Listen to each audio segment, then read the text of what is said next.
Hi, welcome to Godshots, true stories of synchronicity, uncanny coincidence, and glimpses of the good.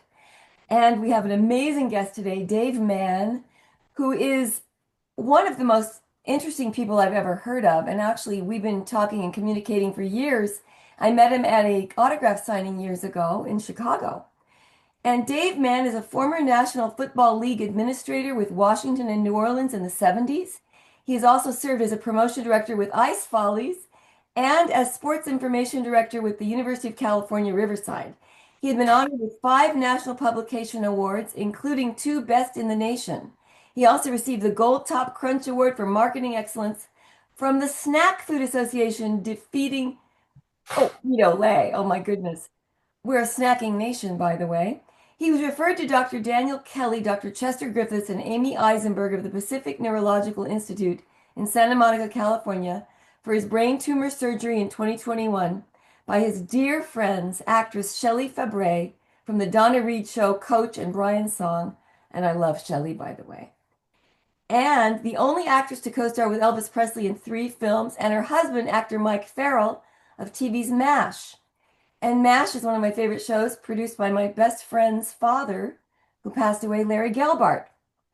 And after being turned away by 12 neurosurgeons in Chicago, as well as the Mayo Clinic, Cleveland Clinic, and Johns Hopkins, Dave also survived a stroke in 2019 and a head-on car crash caused by another driver in 2019.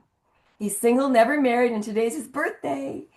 And he's looking for a considerate, compassionate, unselfish female, which we'll talk about later. He's a motivational speaker and has spoken at colleges and professional sports teams on overcoming adversity from fears to cheers. And I'd like to introduce my co-host, Darlene, Dr. Darlene Sperlazza.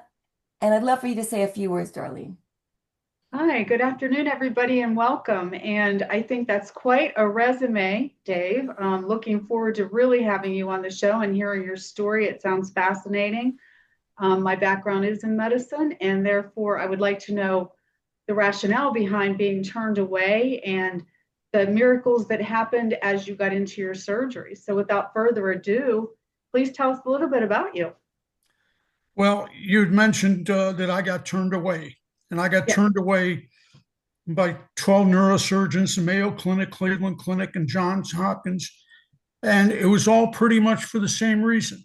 They felt that the tumor was too close to the optic nerve, and they didn't want a chance that they wouldn't be able to be successful in saving my sight.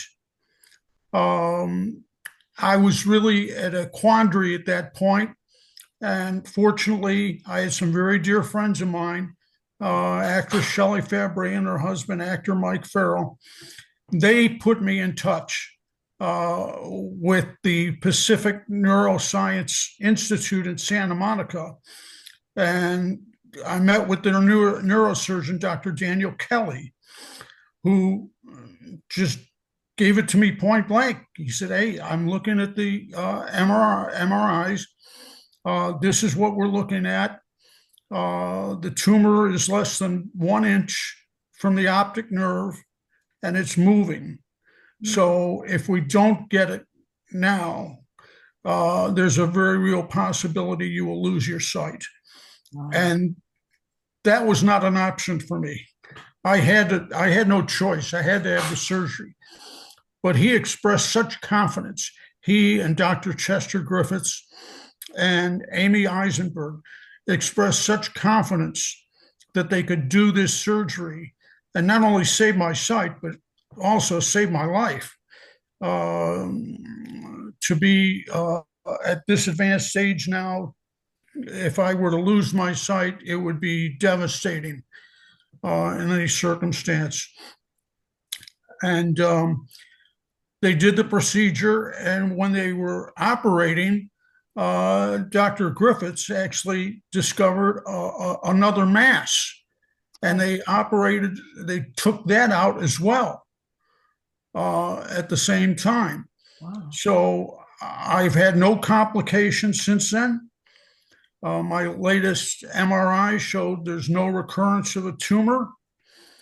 My vision is excellent, And I'm in the best health I've been in 6 years, because before I had the brain tumor, I'd had a stroke a year and a half before. And it was during that, when I had the stroke, they did an MRI, and that's when they discovered I had this brain tumor. Wow. But it took me a year and a half. It took me a year and a half just to find somebody who was confident enough that they could operate successfully. How amazing that Can I ask you? Go ahead. Go ahead, Lydia. No, go ahead. I was just going to ask a question, Dave, because I was taking a few notes there, and this is fascinating to me, and I see this sometimes in medicine. So you say that you had a stroke. That's devastating. That is something that when it happens to somebody, it's like bad news, and oh my, and how does this work, and what am I going to retain as far as function, and what's going to happen to me? And it turned out to be one of your biggest blessings by actually finding the tumor. You're absolutely right. So can you talk to me about that for a minute? Like all the feelings and emotions that people go through when something tragic happens, to come out the other side and have the goodness that something saved you. It was difficult enough coping with, recovering from the stroke, but to find out 2 hours afterward, after I was admitted to the hospital, they did this MRI and they said, well, you've got a brain tumor. That really set me back. And I had to look at things and say, let's handle one thing at a time. Let's do the recovery. I had to go through speech therapy. I had to go through physical therapy for the stroke. And then I began about a month and a half after my stroke and the recovery, started to go on this journey of trying to find a neurosurgeon who could perform the surgery. And we've already explained what happened. It was very frustrating. It was aggravating, but I had a great deal of resiliency and determination. And I got a lot of encouragement from people I knew who had brain tumor surgery. They said, Dave, you can't give up. You've got to find someone who is willing, all right, to perform your surgery. And fortunately, I was. And Dr. Kelly and Dr. Griffiths and Amy Eisenberg, they did an amazing job. Can I say? And I'm grateful. One more, what we're getting at, though, is what's so interesting is that without having had the stroke, you would not have discovered the brain tumor. Is that correct? Yes. Yes. So there's a silver lining. Our show is focused on the positive, finding the good in everything. And if you seek it, you'll find it. And it's just absolutely a miracle that whatever we were discussing with a guest last week that maybe her attitude had a lot to do with her recovery. And I wonder how much of your positive attitude, your confidence, maybe your sense of the divine, your spiritual life had to do with your ability to recover and to be so willing to keep seeking rather than giving up. Well, the thing is, while I am a positive person, these were two things that I never had to face in my life. And I was facing them really at the same time. All right. To this day, I wonder where I got the strength to overcome this. And I'm finding out from people, including the surgical team, that I had an amazing inner strength that I really didn't know I had. Okay. They also told me before the surgery, the day before, that I had one of the strongest hearts they'd ever seen, which really was a surprise to me. No, but it was also a positive. I took it as a positive. And, after the surgery, I was in the hospital for 2 nights, and all I kept hoping for is just let me be able to see. I could see, let me have my vision, and let me make the rest of my life a quest to give hope and inspiration to others, to not give up when you're dealt a bad hand like I was dealt by the 12 neurosurgeons and those 3 exceptional reputation hospitals. Right.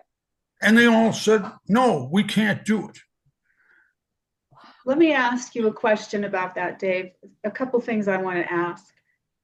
When you talked about the Riverside group that did your surgery, you said that the doctors came into you with much confidence. Yes. And so obviously that gave you a foundation to feel confident yourself that if they're confident, they can handle it. That's the first part. And the second part goes into, then you said when you came out of this, you said, let me see, let me have vision. Who were you talking to? I was talking to God. There you go. Tell me about that part. It's funny. Everybody has. I may not have been the most religious person, but I was religious. But I never faced a situation or two situations like this. First, I needed to get through the stroke. Then I needed to get through the brain tumor surgery. And I was just questioning myself whether I would be strong enough to get through both these. I am not, an Adonis, all right? I weigh 160 pounds, all right? I don't really work out in a gym. So where I got the strength from, as I found out later, from all these people, including Shelley and Mike, that I have this inner strength that I did not realize until these things happened to me. Okay, here, I want to stop you right there for a second, because in the 12-step program where I've had what I call a somewhat mind-boggling recovery, they say there's an unsuspected inner resource in all of us. Unsuspected inner resource that comes into action when we most need it, when we surrender and depend on it. And that's what some people call God. Some people are afraid of the word God, and they use good orderly direction. We're not religious here, but we do believe in this spiritual power, the force of love within all of us that is so exciting and magical. And when you say you awakened to it when you needed it, that's kind of cool. There are people who resist it and they don't have these healings. It doesn't mean that they're not doing it right way. We don't know the answers. But I love the fact that you had already such a positive, and also I have to say one thing. Unselfishness is where it all begins, I believe, because there's a great woman named Mary Baker Eddy who said, whoever is operating out of unselfish love receives directly the divine power. The fact that this surgeon said, to hell with maybe getting sued. We're going to try. All the other ones were too fear-based. Love casts out fear. They were afraid of being sued or making a mistake or killing you. Yeah, of course. But the ones that took the risk, I admire them. And Lydia, you wanted to help other people. The fact that your goal, later I can help others, that might have helped enable your healing. That's my mission. And the thing is that when they told me, when they first met me before the procedure, before the operation, they told me, Dave, we can give you no guarantees. All right. Yeah. And I didn't expect any. All I wanted was my sight. That was so important to me. And the other goal I had was I want to be able to see my friends again. And I have no family. All right. No kids. I lost my mother shortly before my stroke, 6 months before my stroke. I had a twin brother who passed away a year ago. Oh. And that's really that was my family. I lost my father 30 years ago. So my friends have become my family. And many of them, almost all of them, have accepted me and sort of adopted me as a family member.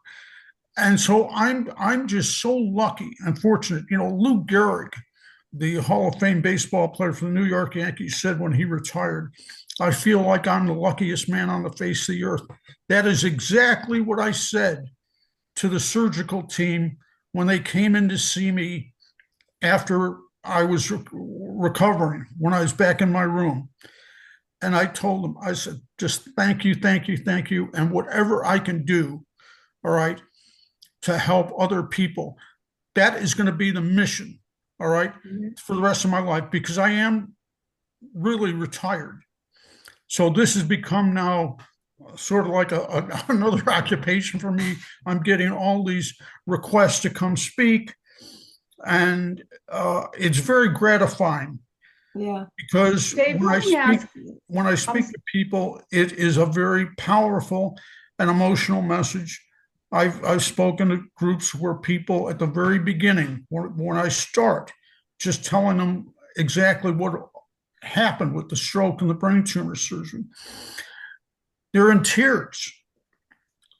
By the time I'm done, 20 minutes to a half hour later, they're giving me a standing ovation. Well, I think Darlene, go ahead, ask your question. Go ahead. Well, one of my questions was this, Dave. So it seems like when Lydia was doing your intro, and that in the 70s when you were with Washington, and what was the other team? New Orleans. New Orleans. Okay. That is no small responsibility. You were obviously a mover and a shaker. You were doing a lot of things. You had 5 awards. You were doing all this. So let me ask you a question. You were getting all the materialistic accolades and all of the worldly accolades too. I guess that's a good word to use. And then you're taken out with a stroke and finding out you have a tumor. And now you're coming back as a different version of Dave. Can you look at those two versions, the before and the after, and give me any insight into the new you? And because we talked about God for a minute, and you said you were talking to God. What is that for you now, today? God has gotten me to where I am. All right. He got me through the stroke. He got me through the surgery. I didn't know whether I could overcome and go through all the physical therapy. The speech therapy was rather easy. I got through that rather well. The physical therapy took quite a while. All right. And while I still have some things, the amazing thing now is after 6 years, I am finally able to walk unassisted, without a walker and without a cane. Oh my God. Short distances.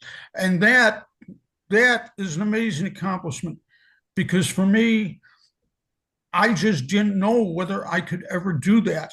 Even when I went through the physical therapy, they said, well, we've taken you as far as we can take you. Mm-hmm. The rest is going to be up to you. All right. And a lot of people don't recover from all these things. Right. And yet I felt that was not the way I wanted to live my life. Yes. I mean, that's why I'm here today speaking with you, because you've also recognized, wow, how did he do all this? Sometimes I don't know how I did it. All right. Mm-hmm. I know someone, I have a good friend of mine. He and his wife has had 13 brain tumor surgeries. What? 13. And they keep coming back. She has lost her sight. Oh. She has lost her hearing in one ear. All right. And when I hear that, I know that I am very lucky and very fortunate. All right. Because somebody is looking down on me. I have a guardian angel pin somebody gave me, and I wear that. Mm-hmm. So maybe it's my guardian angel watching over me. All right. And maybe it was the talks I had with God when I was in my hospital bed. Can you tell me a little bit about those talks? What kind of talks do you have with God when you were on a hospital bed in that condition? Where is the desperation, Dave? What is it? At first, sounded sort of desperate. I said, please just let this surgery before the surgery, I just want the surgery to be successful. I just want to save my sight. All right. And after the stroke, my stroke was not as severe as many other people have had. So I was very fortunate in that regard. But when I was talking to God, I said, please, let me just have an opportunity to see all my friends. And I'm going to tell you a story, and it's true. Before they wheeled me in to the operating room for the brain surgery, I took a snapshot of all of my friends. Wow. And I wanted that to be the last thing I saw before I went into surgery. Were they all there? And they were saying, you can do it. And I said, I want to see each and every one of you again. And I've told this story to many of my friends. And they said, that is what your last thought was before they wheeled you in. Oh. And the funny thing is, people say I have a unique and unusual sense of humor. The surgeons said that during the surgery, I was actually cracking jokes. I said, that's impossible. I was out. How could I be doing that? I hope you were. That's hilarious. Well, no, I didn't feel a thing during the surgery. I mean, no, Dr. Kelly and Dr. Griffiths and Amy Eisenberg were telling me, they told it to me so many times. I said, if they're saying this that often, it must have happened. I said, but anybody who can say that they were cracking jokes and they didn't even know it during a serious surgery like that, a serious operation, Wow. that's a unique thing. I had a friend of mine before I even was able to find, when I was searching to have a neurosurgeon. And I just lost this friend a year ago. He had brain tumor surgery. He had brain tumor surgery at the Cleveland Clinic. Unfortunately, it wasn't successful. Then he had to go to the University of Virginia Hospital. All right. And they tried valiantly to help him. But he had so many complications that he lost his life a year ago.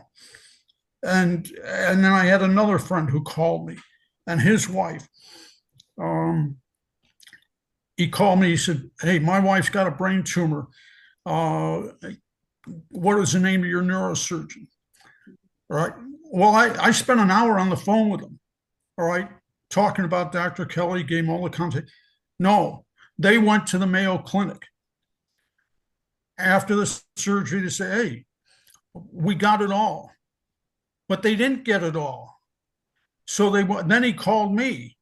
I said, "Look, I'll spend the time with you and give you this information, but you got to promise me that you got to follow through on it." No. Instead, he went to a relative who had another relative. He went to his daughter's father-in-law, who was a surgeon, and they couldn't remove what was left of her tumor. All right. So now she suffers seizures. All right.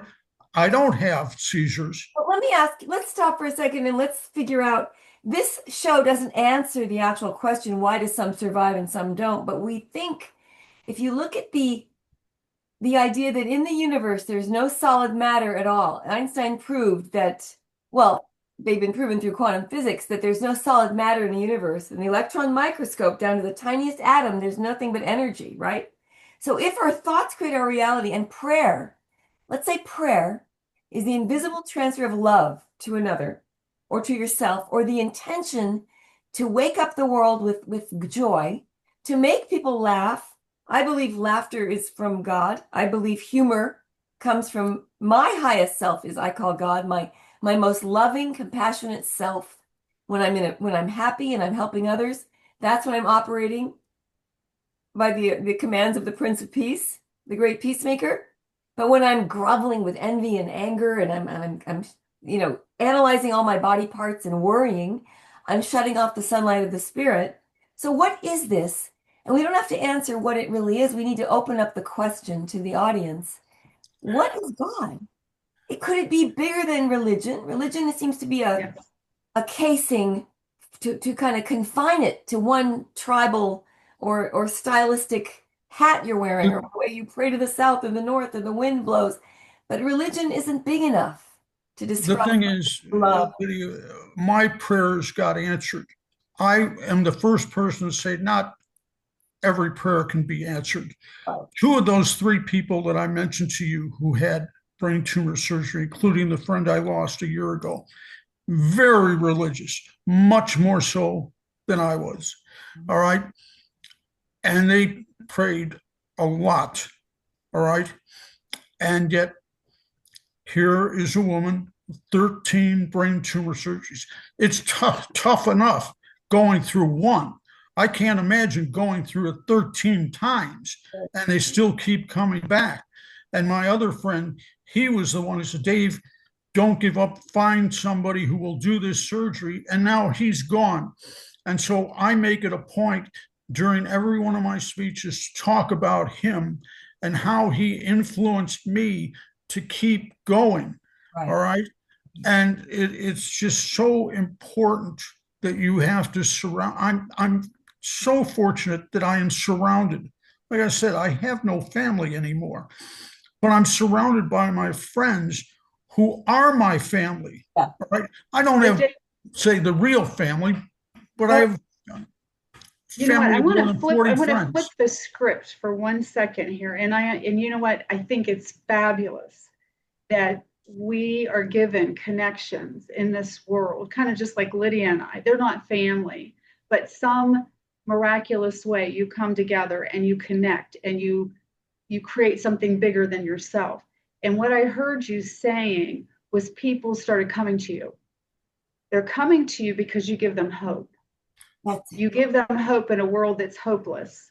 And when they feel hopeless, that they're facing a brain tumor, you have overcome that. You've overcome that through your powerful prayers.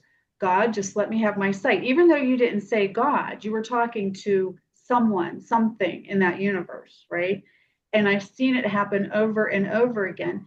And so I always believe, and this has been my experience, my journey, the more difficult it is to get through it, because pain is the touchstone of all progress. Yep. Right? The deeper it is, the harder it is, the bigger the growth, the bigger the gifts.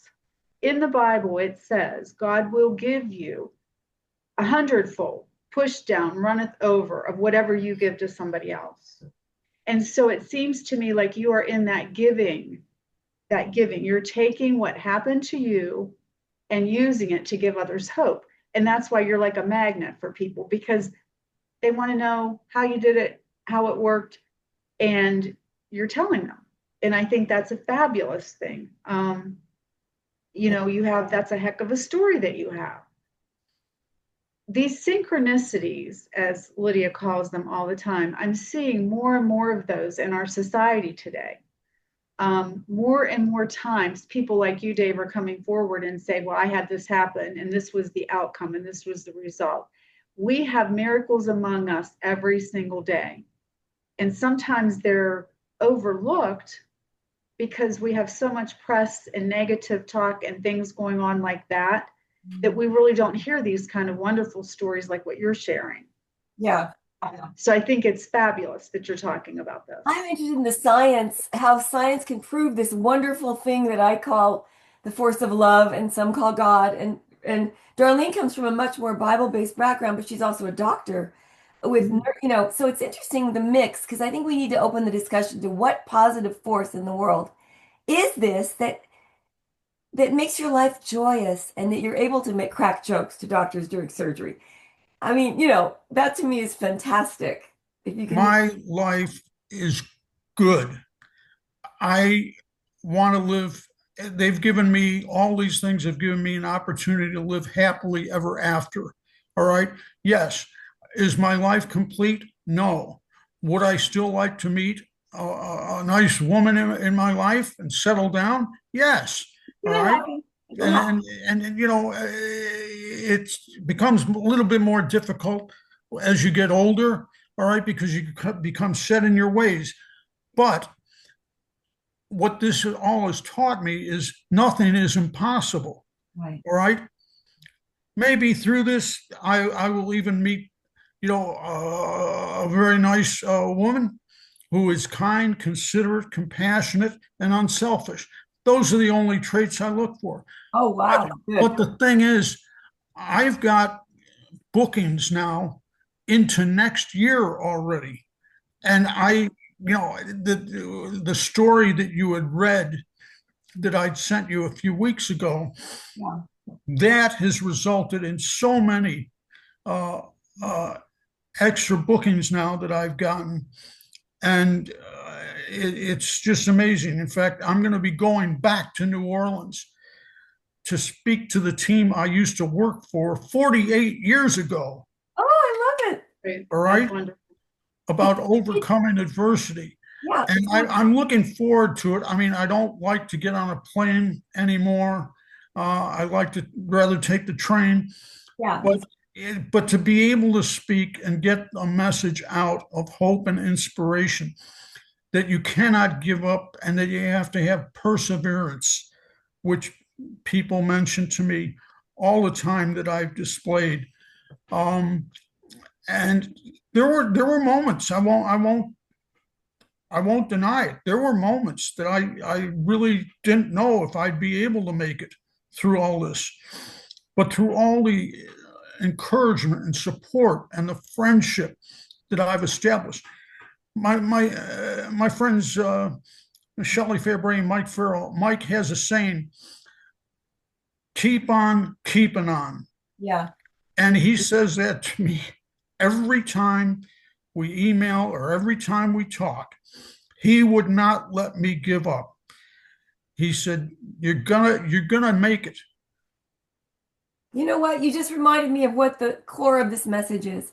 We need each other. No one can do anything alone. And actually, this is that's why the word social and society means people coming together and sharing their hope and strength is what lifts others up. And that's why you have a purpose in life that will keep you going.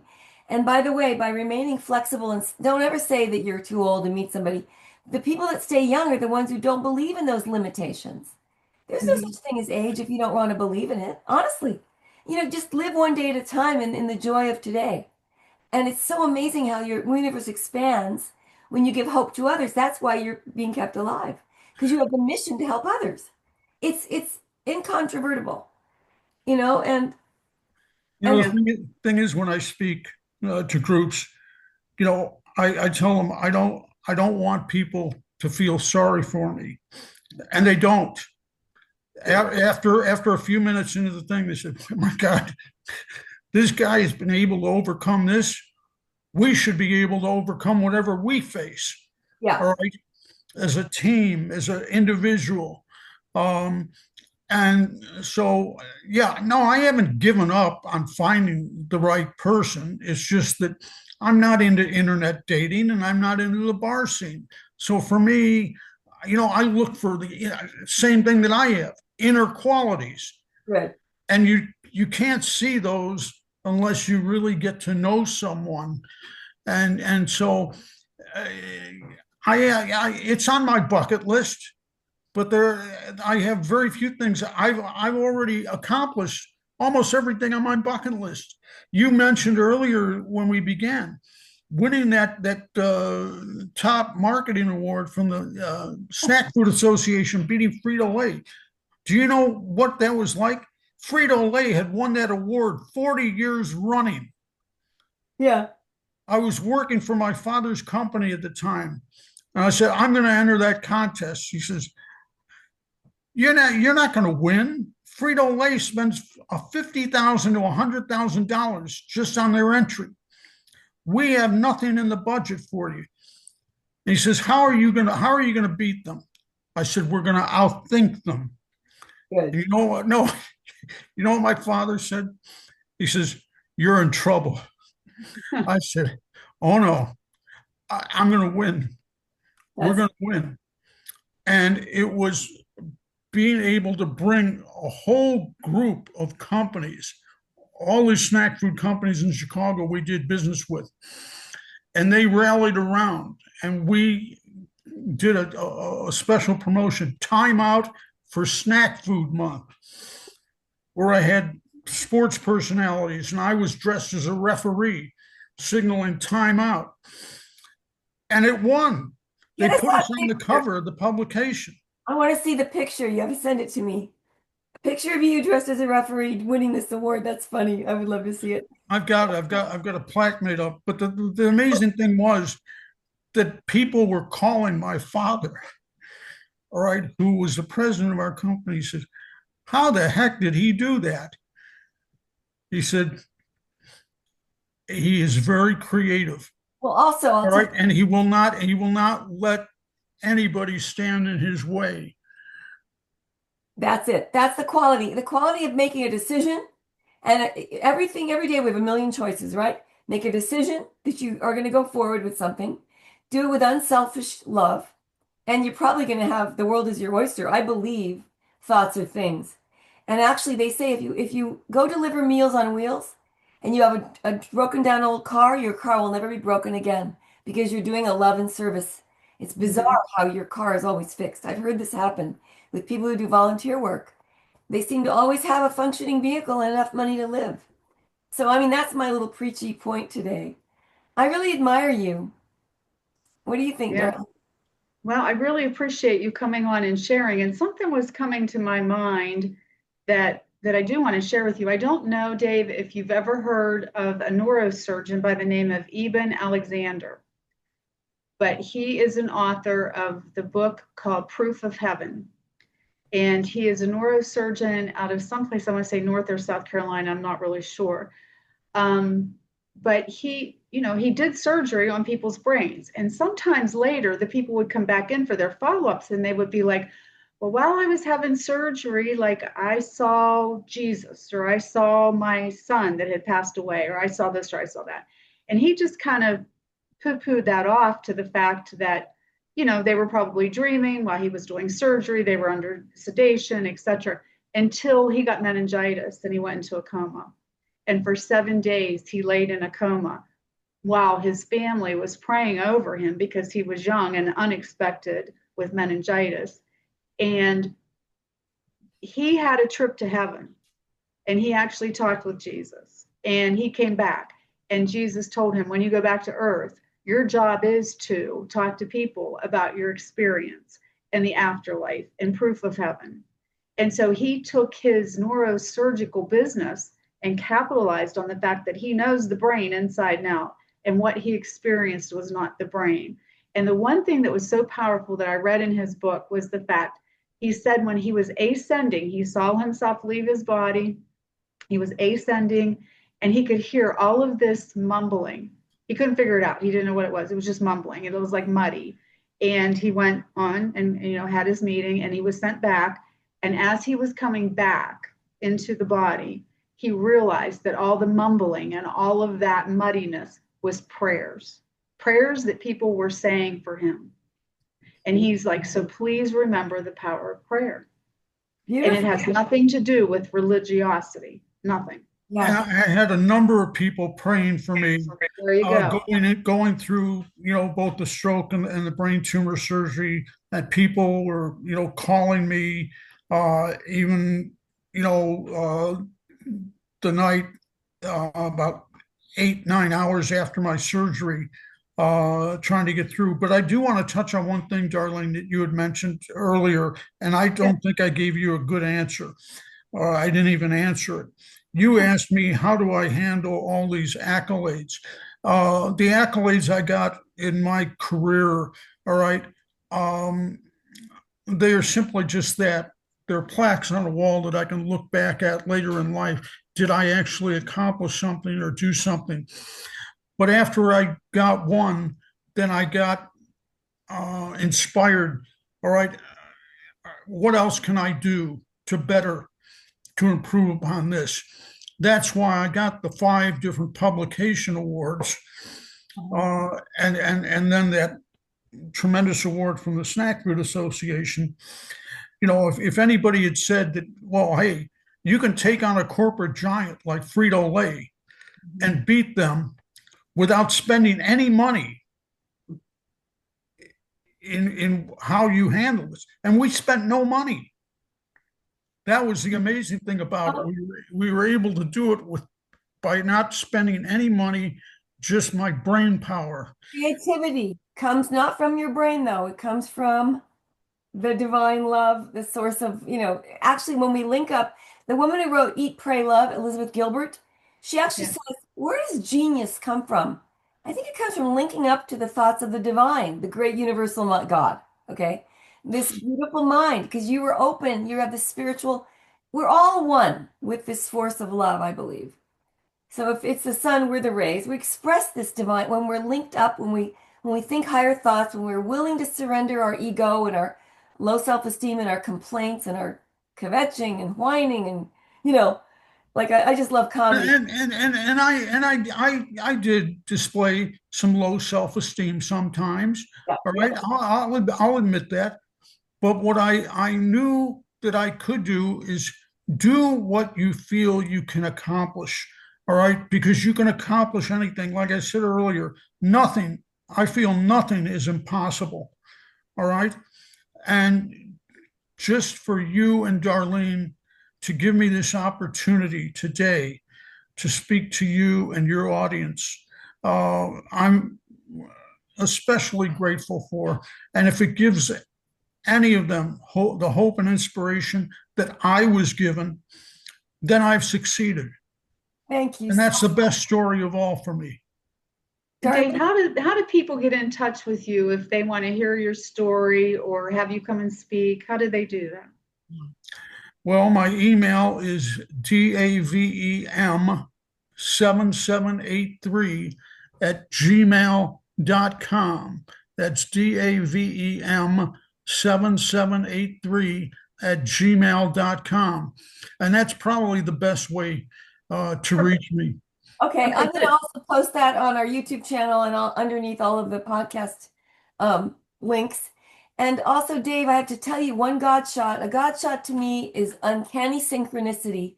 Carl Jung wrote a book called Synchronicity. He was astounded at studies he did on random coincidence. He goes, there's nothing random about it. Like Einstein said, coincidence is God's way of remaining anonymous. But I'm just fascinated by quantum physics because it proves God through science, the God of love I'm talking about, the unified field, love, which I now believe is. Hey, I was very lucky to have met you like 15 or 20 years ago. Right. Otherwise, I probably would not be doing this right now. If I hadn't met you, and then I discovered just a few years ago, hey, what's this autographed photo doing here that you gave me? All right. And I've got it on my wall. Seriously? How you remembered me? Oh, because you signed an autograph, you autographed a picture for me. All right.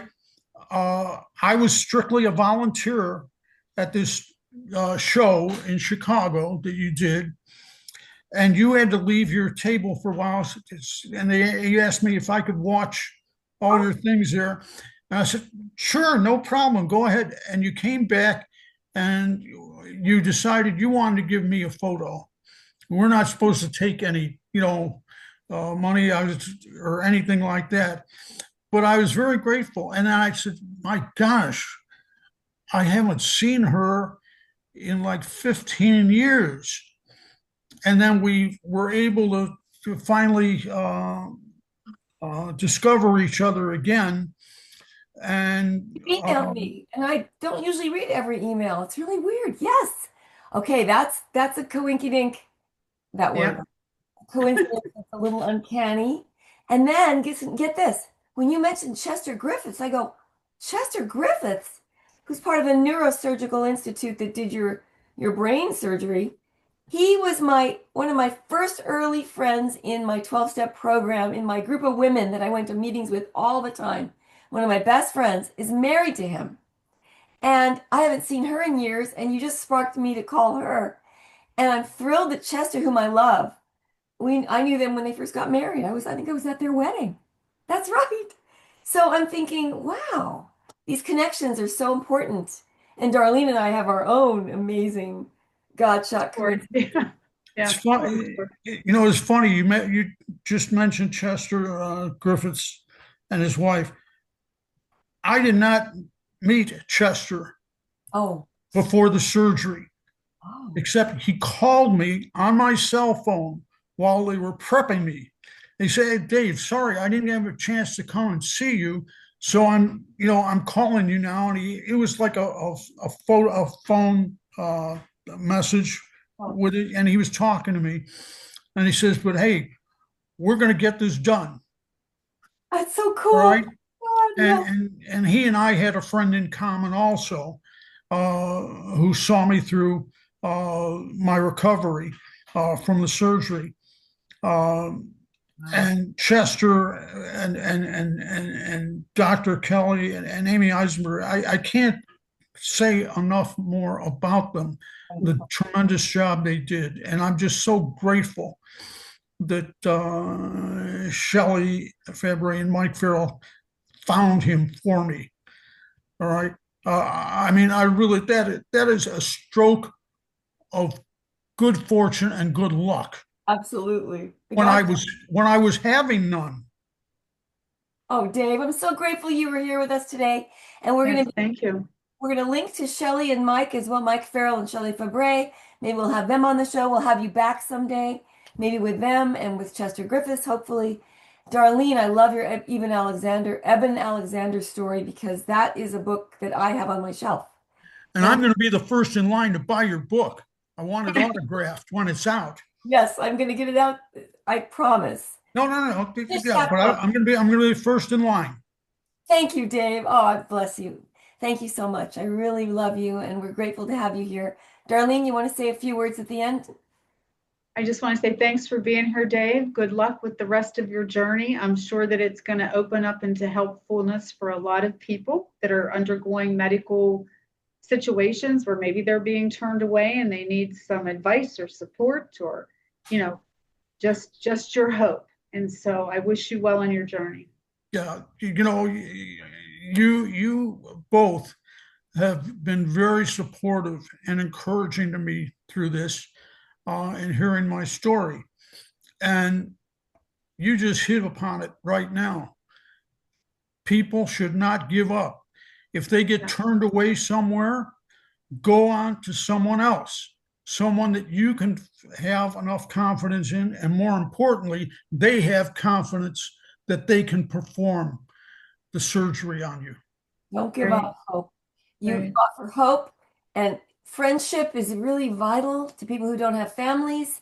No one has to be alone because there are people everywhere. Even on Zoom, you can have amazing friends, but we need to connect with each other and we need to offer each other hope and Right. help.